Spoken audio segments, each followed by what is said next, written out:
Ethanol कैसे बनता है? द गन्ने से पेट्रोल तक का पूरा सफर। क्या आपने पेट्रोल पंप पर E20 या E10 लिखा हुआ देखा है? क्या आप जानते हैं कि पेट्रोल में मिलने वाला इथेनॉल आखिर बनता कैसे है? क्या यह शराब है? क्या यह गन्ने से बनता है? और इसे पेट्रोल में मिलाने की जरूरत क्यों पड़ती है?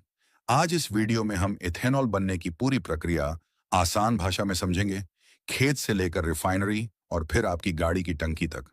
एथेनॉल क्या होता है? एथेनॉल एक प्रकार का अल्कोहल है जिसका रासायनिक सूत्र C2H5OH होता है। इसे मुख्य रूप से दो कामों में इस्तेमाल किया जाता है।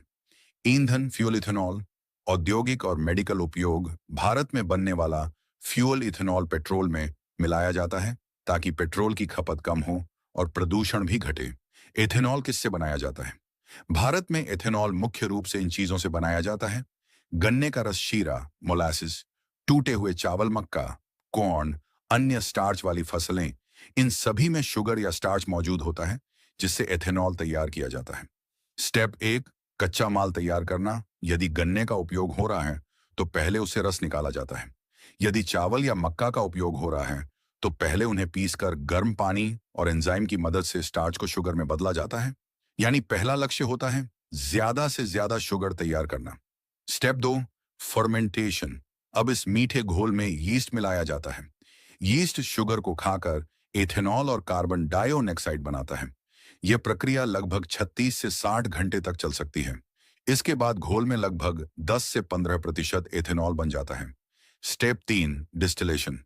अब इस घोल को बड़े बड़े डिस्टिलेशन कॉलम्स में गर्म किया जाता है।